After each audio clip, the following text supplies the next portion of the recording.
Okay, this is going to be a quick little tutorial on how to extract camera data and get keyframes to get a camera into Maya that looks like it's running.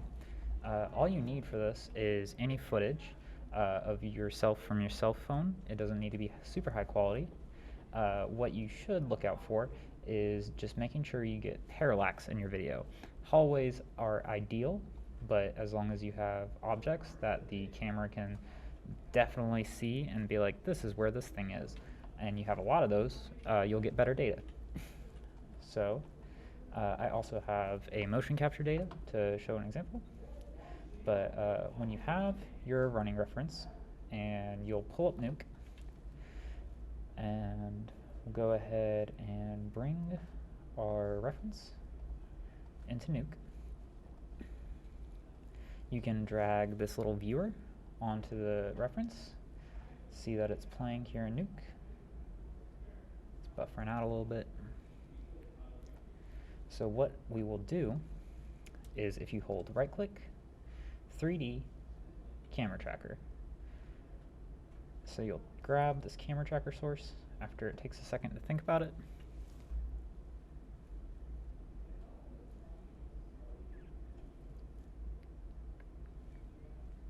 Oh, there it goes. Yeah, it's been having issues reading for me for some reason. Not entirely sure, but it did seem to work for the most part. Okay, so if you grab this and you grab the source, drag it into your video.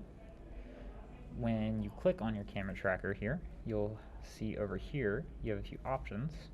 The only thing that we actually need is to come into here and hit track. You'll see a bunch of little yellow locators popping up around the video as it scans for things to track to find its way through this 3D space. Give this a few seconds to think about it and put all those points down. Ah, there we go. So you can see all these points and their little paths, how they're moving around. We need to make sense of this, so we'll go right under it and hit solve. Takes it a second, and then it solves for each of these. Lastly, what we do is we come down here into export, click on Scene Plus, and create. You'll get a bunch more stuff over here. You don't have to worry about it. We won't need to really mess with any of this.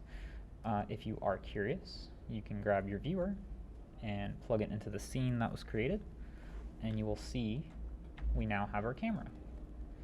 You can kind of navigate this 3D space like you would some other programs, holding Alt.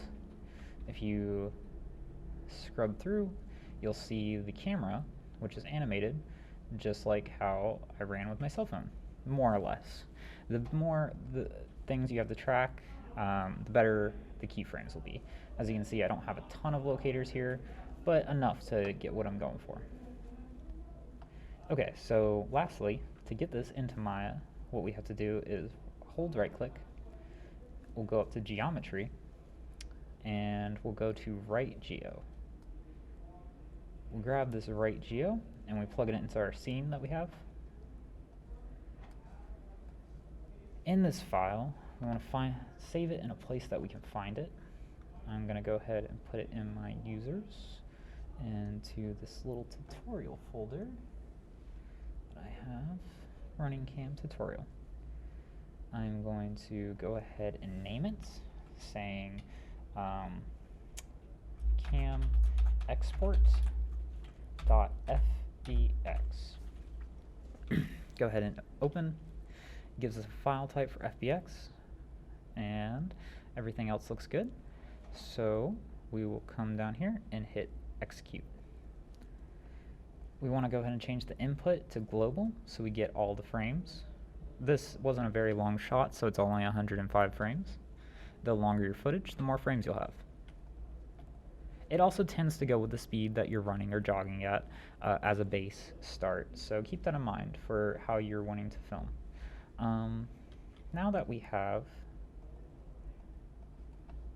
our cam export as an FBX object, we'll go ahead and hop into Maya, and we'll import we'll start out with our running man.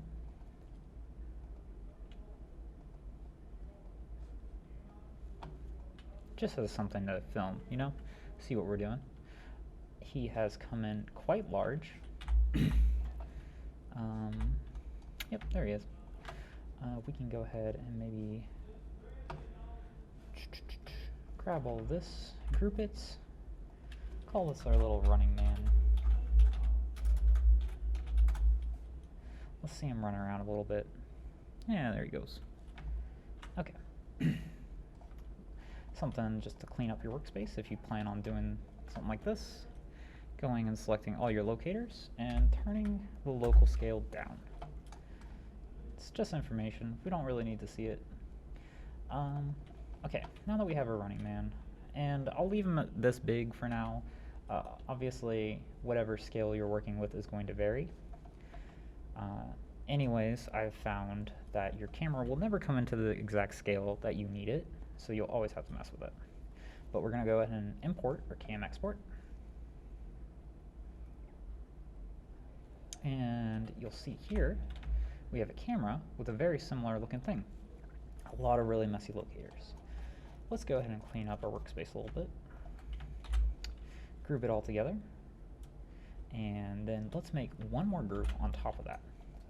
We'll call this the World Cam group. Something like that. We'll call this one Cam Control Group. This way we have a way to scale it up and down and rotate it on a world view, get it kind of how big we need without really affecting it too much. And then we can animate this to get it in position. Let's go ahead and grab all of our locators before we start doing work and just turn this down really small, 0.01. You don't really need to see them too much, but they're there. It actually is kind of helpful because we'll get to that in a second.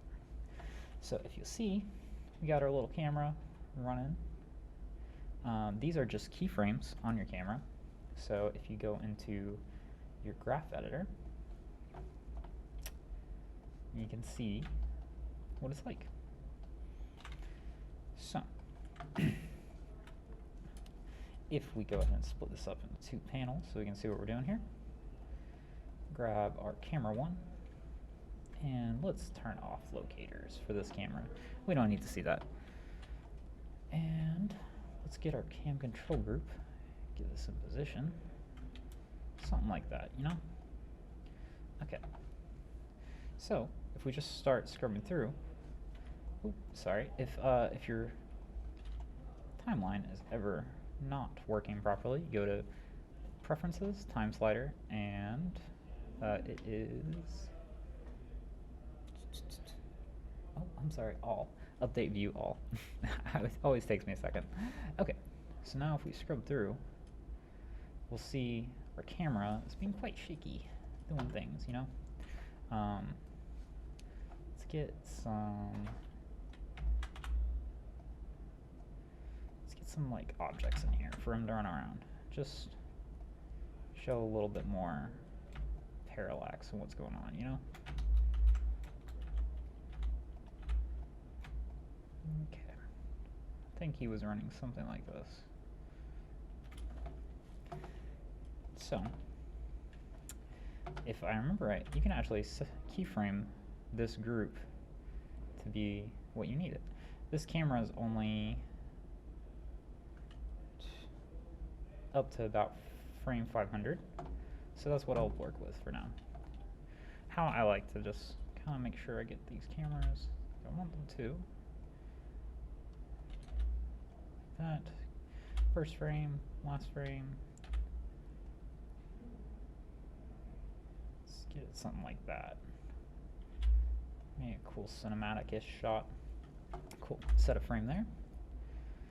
And let's get a frame in between so we can clean up this arc. And move these out of the way a little bit, huh? Seems to be clipping through them some.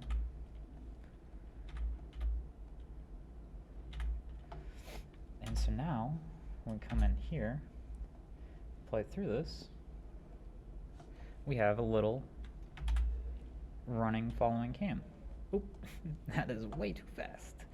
Playback speed, play every frame, max real time. And we said our cam group was up to about 520. So let's set our timeline to be about the same. Close out this stuff and give it a look. Yeah. So you see some of the ways that you can use this. If you're going for more of a straight on shot, you can also do something like going into your camera and say you just want it to go a little bit faster and get through this a little bit faster and move a little bit faster. If he was running in a straight line, you could just scale out your Z and like make him go farther, you know? There's a lot of possibilities for this, especially since it just gives you the keyframes. I hope this is helpful, and I hope you can get some cool animations with it.